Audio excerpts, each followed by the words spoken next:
हमारे जो गुरुकुल स्कूल के बच्चे हैं वो बहुत ही अच्छा ड्रामा प्रस्तुत करने वाले हैं आप सब लोगों के सामने। तो उसके पहले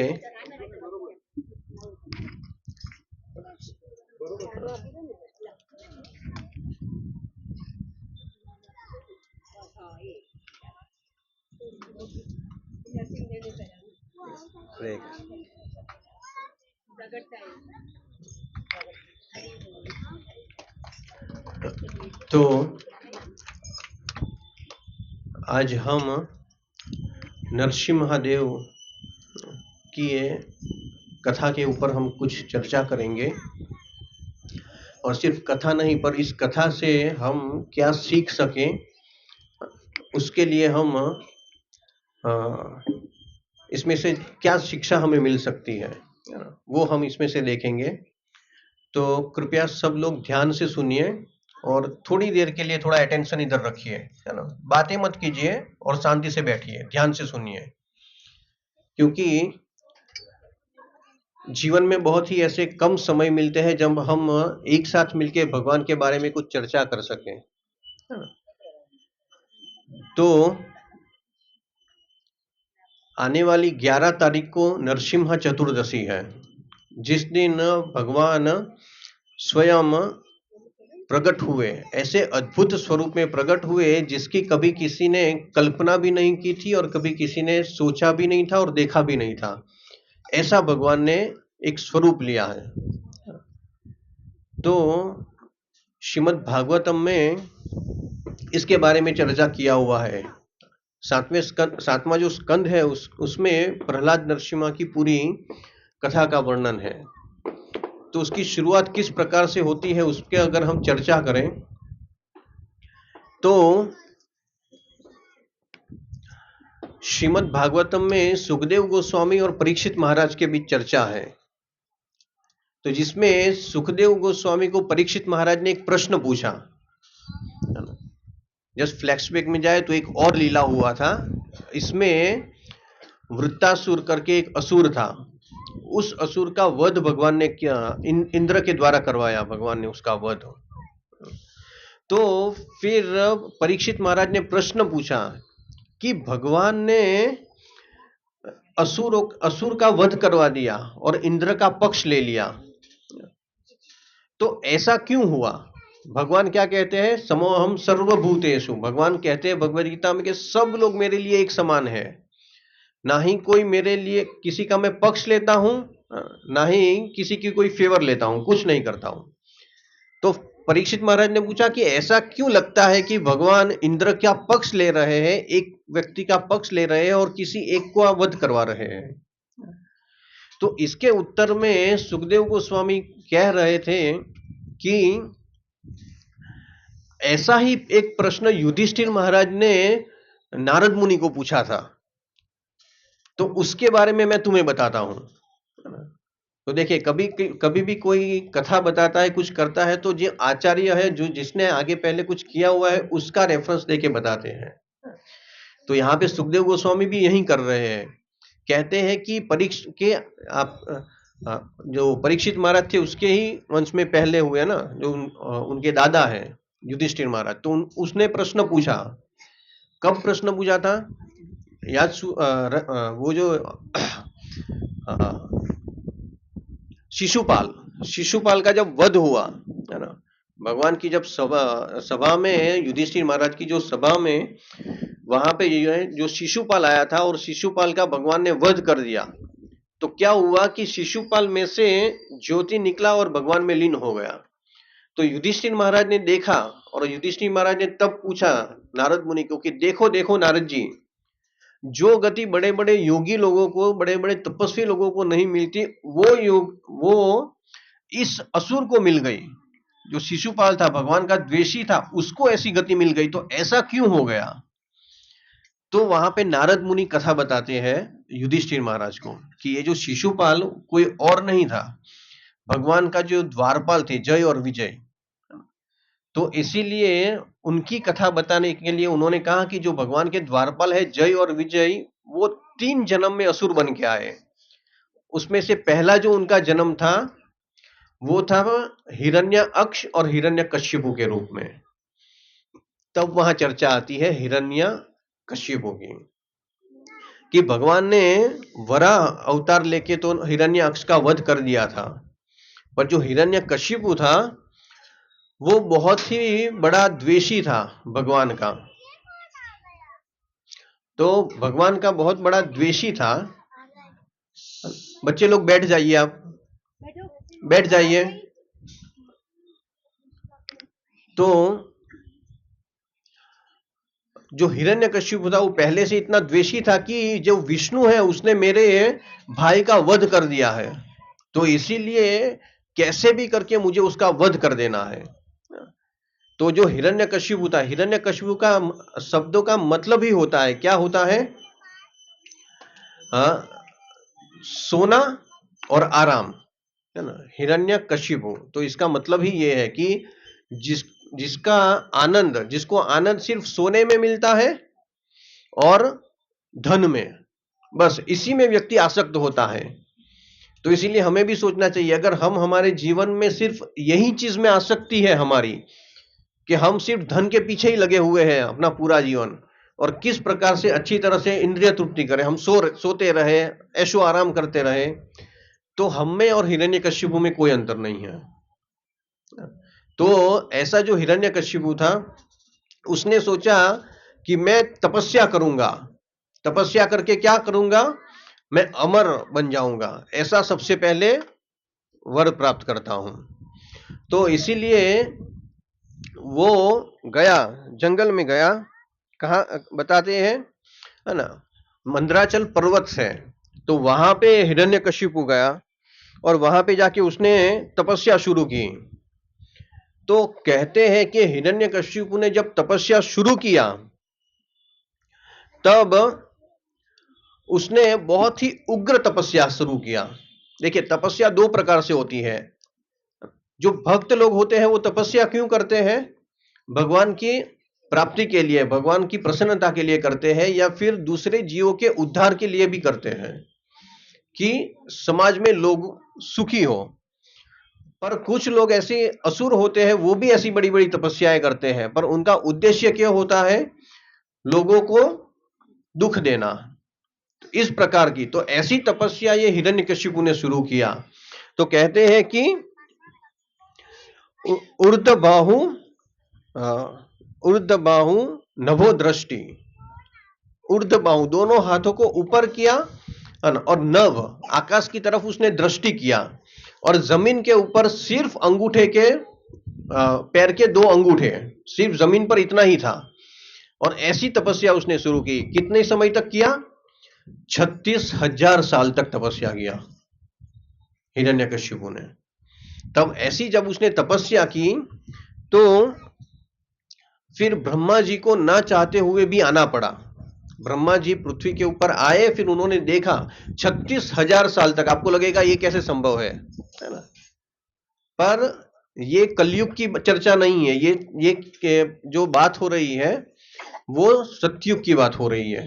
सतयुग में लोग 1,00,000 साल तक जीते थे, इसीलिए 36,000 साल तक तपस्या करना ये मामूली चीज थी उन लोगों के लिए। तो इसलिए उसने ऐसी उग्र तपस्या जब शुरू की तो ब्रह्मा जी आए, ब्रह्मा जी प्रकट हुए, तो वहां पे पूरा का पूरा मिट्टी का ढेर बन गया था, दिख भी नहीं रहा था कि कहां पे है।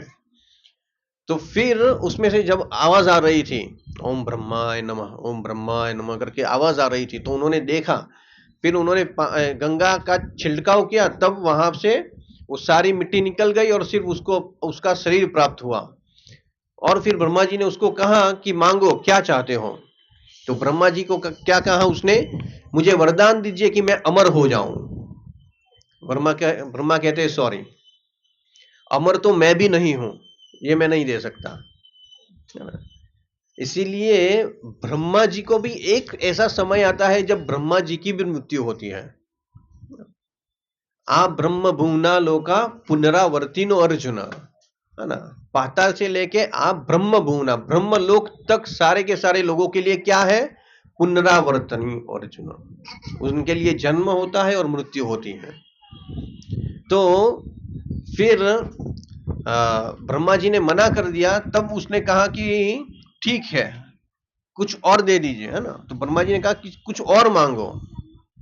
तब उसने अपना पूरा लॉजिक लगा दिया कि कैसे भी करके अब मैं अमर हो जाऊं। तो इसने क्या मांगा, बहुत सारे वरदान मांगे कि मुझे कोई घर में के अंदर ना मार सके, कोई बाहर ना मार सके, कोई दिन में ना मार सके, कोई रात में ना मार सके, न अस्त्र से मरूं न शस्त्र से मरूं। और ब्रह्मा जी को बताया कि आपके बनाए हुए किसी भी क्रिएशन, किसी भी जीव से मैं ना मरूं।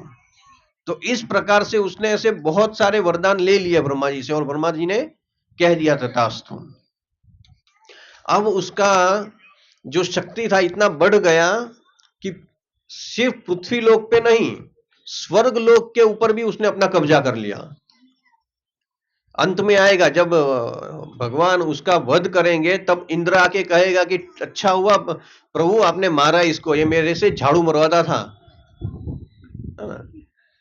फिर सारे के सारे देवी देवता लोगों से ऐसे ही वो काम करवाता था। कोई झाड़ू मारता था, कोई पोता मारता था, कुछ ना कुछ ऐसे काम करवाता था।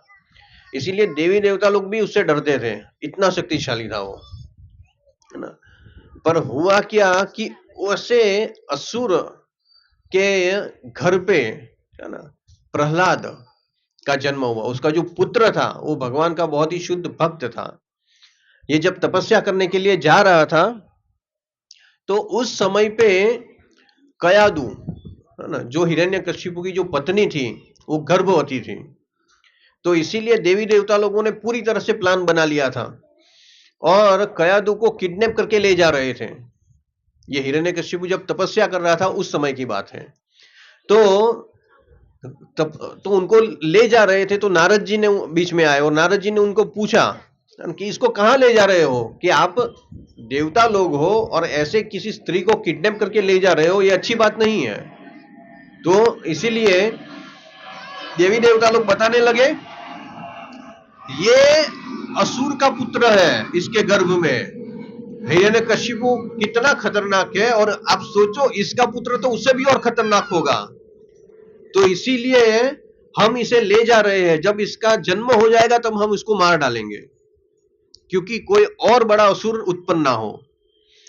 तो नारद जी ने कहा कि ऐसा करने की कोई आवश्यकता नहीं है, इसके गर्भ में जो पुत्र है वो भगवान का बहुत ही शुद्ध भक्त है। तो जैसे ही नारद जी ने कहा, तो देवी देवताओं ने विरोध नहीं किया, उनकी बात को मान लिया, एक्सेप्ट कर लिया। और फिर नारद जी उनको कयादू को लेके गए गोवर्धन में। गोवर्धन अगर आप जाएंगे वृंदावन में, तो वहां पे एक नारद मुनि का आश्रम है, आज भी है वो। उस जगह पे कयादू को रखा था और उनको उन्होंने भागवतम सुनाया था। और वो जब भागवतम उन्होंने सुनाया था, तब प्रहलाद महाराज ने अपने माता के गर्भ में वो पूरा भागवतम सुना था। उसकी वजह से वो बहुत बड़े भक्त निकले। इसलिए ये जो गर्भवती माताएं हैं, उनके लिए शिक्षा है कि जब आप गर्भवती होते हो माताएं, तो उनको भगवत गीता पढ़ना चाहिए, भागवतम पढ़ना चाहिए, कृष्ण की कथाओं की चर्चा करनी चाहिए। तो इस प्रकार से जब प्रहलाद का जब जन्म हुआ, तो उस समय पे ये हिरण्यकशिपु ने पूरी तरह से प्लानिंग बना के रखा था कि मेरे बेटे को कोई भी असत संग ना मिले। वो क्या सोचता था, अगर कोई विष्णु का संग करता है या उसने भक्तों का संग करता है, तो वो असत संग है उसके लिए, है ना। क्योंकि असुर तो ऐसा ही सोचते हैं ना। हम क्या सोचते हैं कि असुरों का संग करना मतलब असत संग हो गया। तो इसीलिए उसने जो उनके जो गुरु थे, है ना, उनके पुत्र थे षंड और अम्बरक, उनके यहाँ पे गुरुकुल में रखा और कहा कि इसको अच्छी तरह से सिखाओ, राजनीति, है ना, सारी के सारी अलग अलग प्रकार की नीतियां उसको सिखाई कि इसको अच्छी तरह से सिखाओ। पर उसको ये नहीं सिखाना है ना, क्या, और क्या सिखाना है, भगवान कौन है, हिरण्यकशिपु वो भगवान है, ऐसा उसको सिखाना है।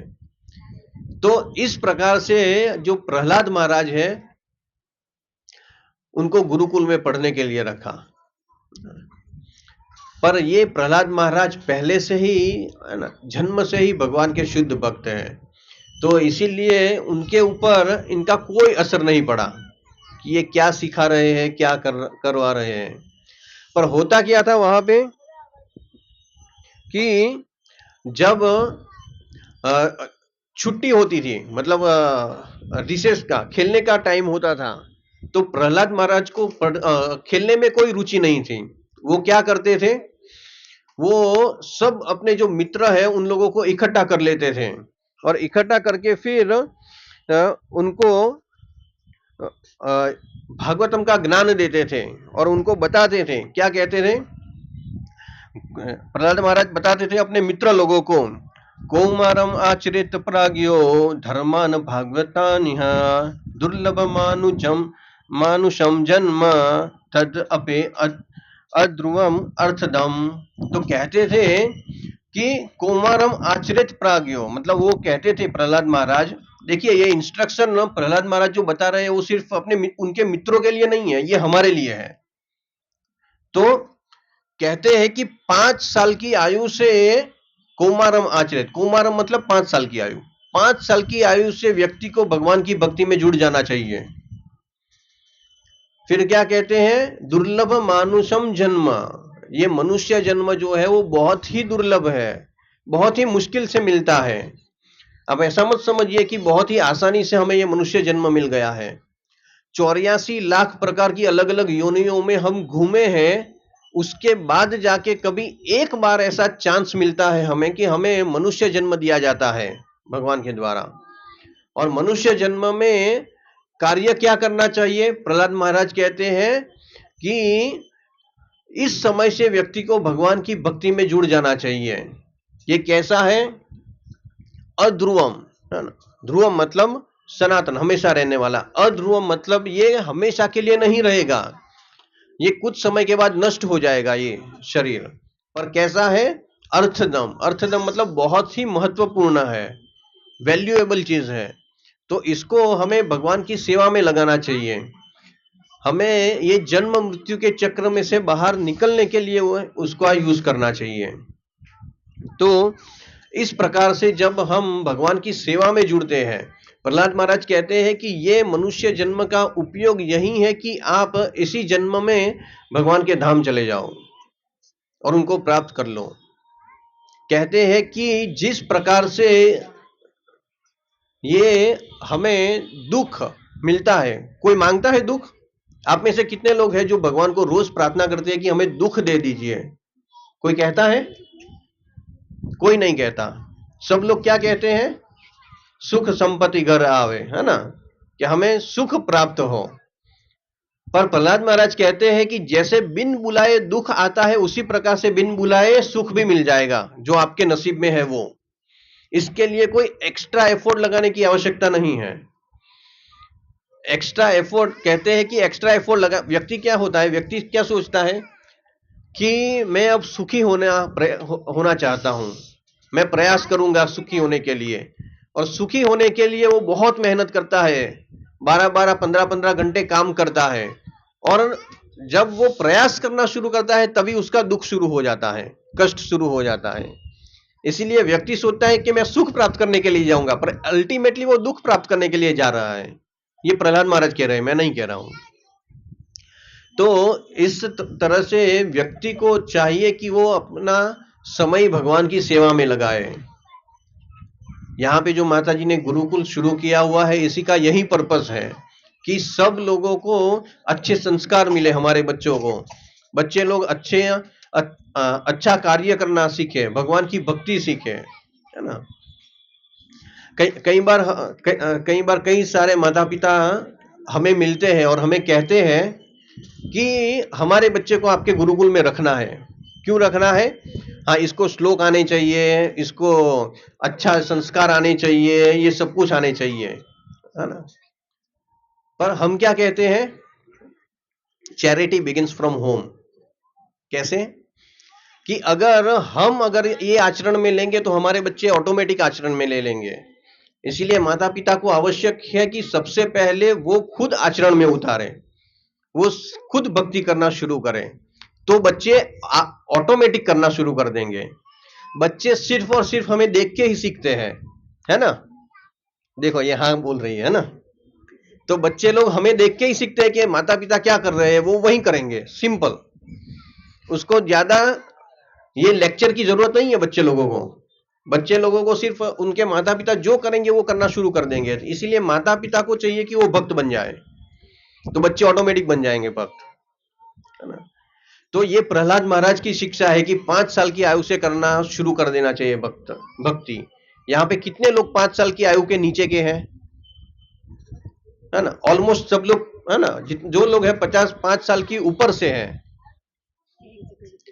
हाँ। तो सब लोगों को ये भक्ति के कार्य में जुड़ना चाहिए। तो इस तरह से प्रहलाद महाराज जब ये इंस्ट्रक्शन दे रहे थे अपने गुरुकुल में, है ना? तो फिर गुरुकुल में पढ़ के जब प्रहलाद महाराज अपने घर पे गए तो हिरण्यकशिपु अपने सिंहासन पे बैठा था और बहुत ही प्रेम से पूछा अपने पुत्र को कि बेटा आपने क्या सीखा गुरुकुल में, बताओ तो उसको लगा प्रहलाद ये बताएंगे कि आप भगवान हो, उसने ऐसा सोचा था। पर प्रहलाद ने क्या कहा? प्रहलाद ने कहा कि इस तरह से घर पे नहीं रहना चाहिए, है ना? हमें क्या करने चाहिए? हमें वन में जाना चाहिए। पिताजी को कह रहे कि पिताजी आपको वन में जाना चाहिए और भगवान की भक्ति करना चाहिए, घर में रहने से कोई फायदा नहीं है। तो बहुत ही क्रोधित हो गया कि ये ऐसा किसने सिखा दिया। शंडअम्बर को बुलाया और डांटा इन लोगों को कि ये क्या पढ़ा रहे हो तुम लोग, जाओ इसको अच्छी तरह से शिक्षा दो। तो फिर शंडअम्बर को उसको ले गए। कुछ समय के बाद फिर से आए प्रहलाद महाराज घर पे। तो हिरण्यकशिपु ने फिर से पूछा कि बेटा स्कूल से क्या पढ़ के आए हो? तो इसको लगा अब तो ये अच्छी तरह से सीख गया होगा। तो प्रहलाद महाराज ने बताया, श्रवणम कीर्तनम विष्णु स्मरणम पाद सेवनम अर्चनम वंदनम दास्यम साख्यम आत्मनिवेदनम। तो ये 9 भक्ति है। 9 अलग अलग प्रकार से आप भगवान की भक्ति कर सकते हो। श्रवणम, भगवान की कथा सुन के, कीर्तनम, जब भी हम हरे कृष्ण महामंत्र का कीर्तन करते थे वो कीर्तन करके, स्मरणम, अगर कोई ना हो तो भगवान की कथाओं का स्मरण करके, पाद सेवनम, अर्चनम, वंदनम, भगवान की आरती करके, भगवान की सेवा करके, भगवान के मित्र बन के, भगवान के दास बन के, इस तरह से अलग अलग प्रकार से आप भगवान की सेवा कर सकते हो। तो ये जो 9 भक्ति है वो प्रहलाद महाराज ने सिखाई हुई है। तो इस समय तो हिरण्यकशिपु इतना क्रोधित हो गया कि उसने फेंक दिया प्रहलाद महाराज को नीचे और फिर कहा, आदेश दे दिया कि जाओ इसको ले जाओ, इसको मार डालो। तो असुर लोगों ने हर प्रकार से प्रयास किया मारने के लिए, अलग अलग प्रकार से। उसको पहाड़ के ऊपर से नीचे फेंक दिया, हाथी के पैर के नीचे कुचलने का प्रयास किया, सांपों के बीच में छोड़ दिया, होलिका उसको लेके बैठ गई अग्नि में, हर प्रकार से मारने का प्रयास किया, फिर भी वो मर नहीं रहा था। तो अंत में फिर हिरण्यकशिपु खुद आ गया सामने और पूछने लगा प्रहलाद को कि हे प्रहलाद, कौन है तू, बोल तेरी रक्षा कौन करता है? तो प्रहलाद महाराज कहते हैं कि जो रक्षा आपकी करता है वही मेरी करता है, जो आपको शक्ति देता है वही मुझे शक्ति देता है।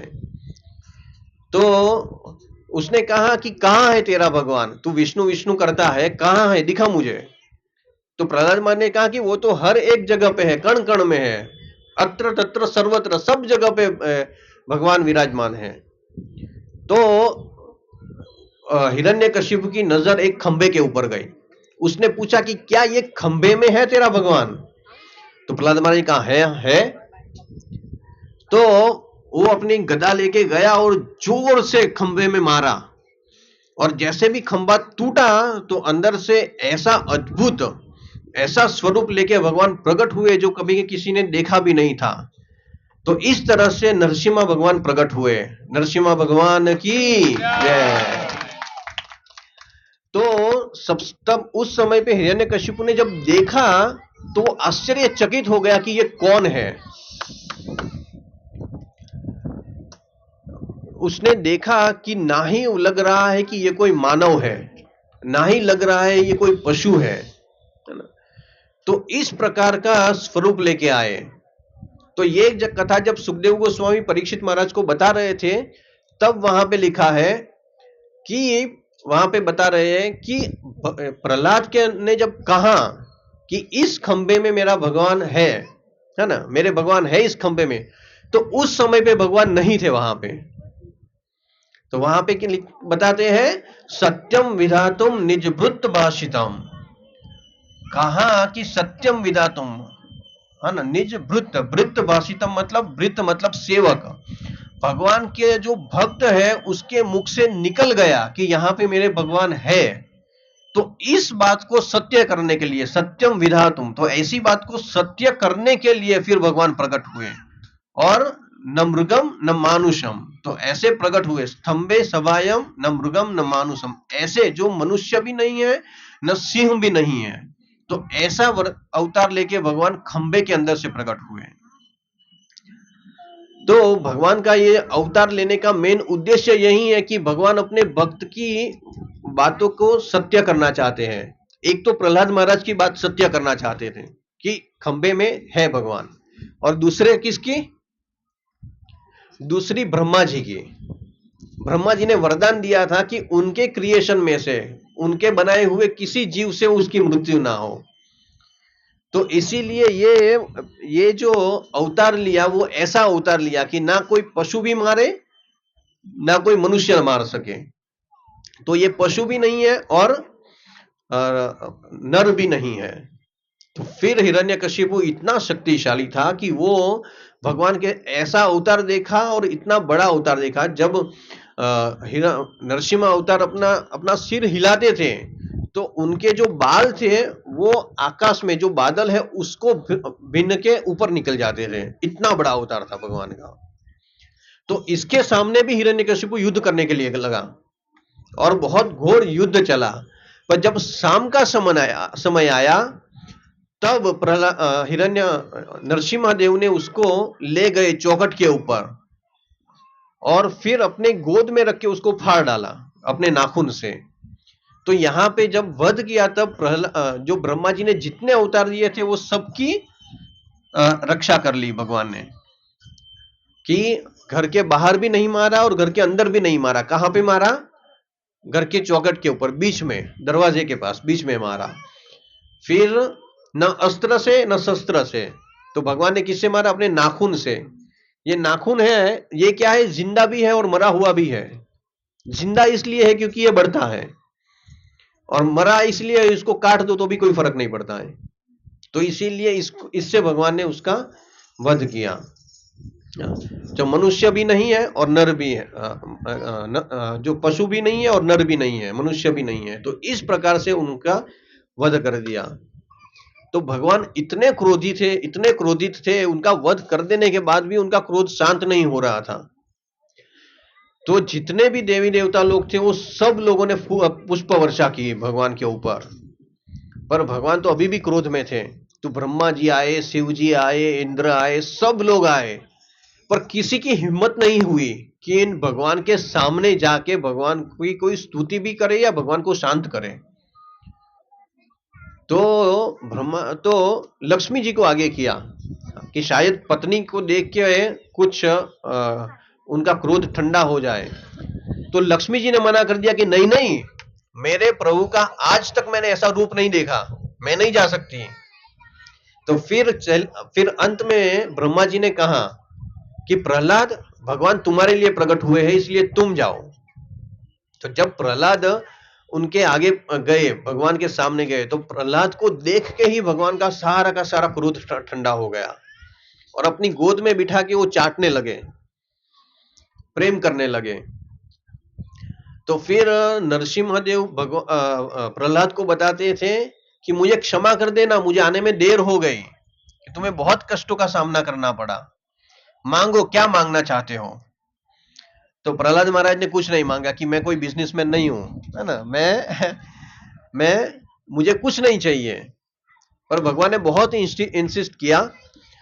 तो फिर प्रहलाद महाराज ने कहा ठीक है, आप कुछ देना चाहते हो तो एक वरदान दीजिए। क्या दीजिए, कि मेरे जो पिता है वो बहुत बड़े असुर थे, आपके द्वेषी थे, उनका आप उद्धार कर दीजिए।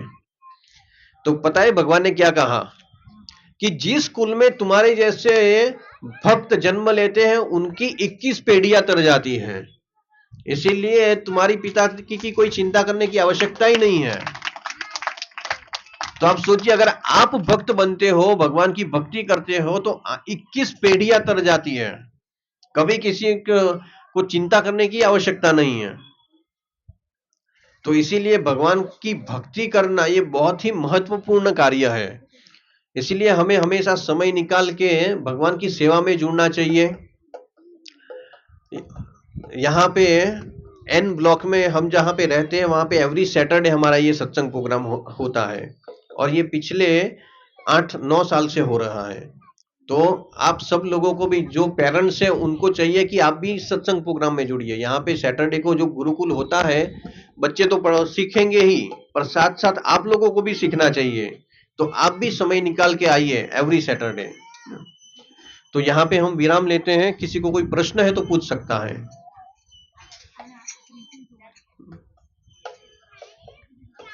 ठीक है, हरे कृष्णा।